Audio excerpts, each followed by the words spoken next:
क्या आपने कभी हिंदू धर्म में 84 लाख योनि मुहावरा सुना है और सोचा है कि इसका असली मतलब क्या है?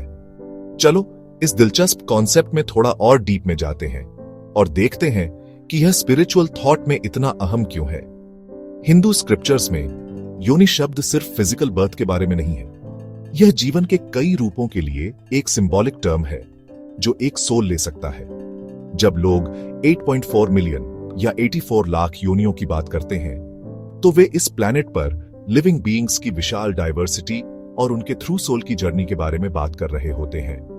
इमेजिन करो, हर क्रिएचर जिसे आप देखते हैं, सबसे छोटी चींटी से लेकर सबसे बड़े एलिफेंट तक, यहां तक कि हवा में झूलते पेड़ भी, सभी को अलग अलग योनि माना जाता है। स्क्रिप्चर्स के अनुसार मेजर कैटेगरीज में ह्यूमन योनि, एनिमल योनि, बर्ड योनि, इंसेक्ट योनि और यहां तक कि प्लांट योनि भी शामिल है। यह एक्सिस्टेंस के इन्फिनिट पॉसिबिलिटीज को एक्सप्रेस करने का एक तरीका है। लेकिन यह क्यों मायने रखता है? हिंदू फिलॉसफी में सोल की जर्नी कर्मा से गहराई से जुड़ी है। Law of action and consequence.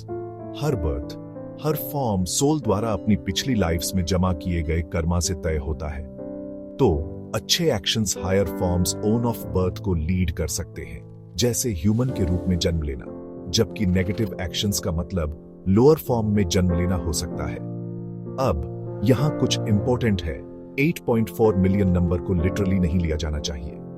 यह सिंबॉलिक है, जो लाइफ की माइंड बॉगलिंग डाइवर्सिटी और सोल की जर्नी की प्योर वास्टनेस को रिप्रेजेंट करता है। यह समझने के बारे में है कि सोल को सिर्फ एक शॉट नहीं मिलता है, एक साइकिल है, सीखने और इवॉल्व होने की एक प्रोसेस है जो अनगिनत लाइफ टाइम्स में सामने आती है। यह हमें मोक्ष या लिबरेशन के कोर आइडिया तक ले जाता है। हिंदू धर्म के अनुसार अल्टीमेट गोल सिर्फ बर्थ्स और डेट्स के थ्रू साइकिलिंग करते रहना नहीं है, बल्कि इस साइकिल से पूरी तरह से फ्री होना है। मोक्ष 84 लाख योनियों के थ्रू एंडलेस जर्नी से फ्रीडम है, एक ऐसी स्टेट जहां सोल अपनी ट्रू नेचर को रियलाइज करता है और कर्मा से बंधा नहीं होता है। तो जब आप 84 लाख योनियों के बारे में सुनते हैं तो याद रखें, यह सिर्फ एक नंबर नहीं है। यह सोल की जर्नी, हमारे एक्शंस के इंपॉर्टेंस और लिबरेशन की पॉसिबिलिटी का एक पावरफुल रिमाइंडर है। ये मुझे अपनी लाइफ, अपनी चॉइसेस और अपनी डीपर स्पिरिचुअल जर्नी पर रिफ्लेक्ट करने के लिए इंकरेज करता है।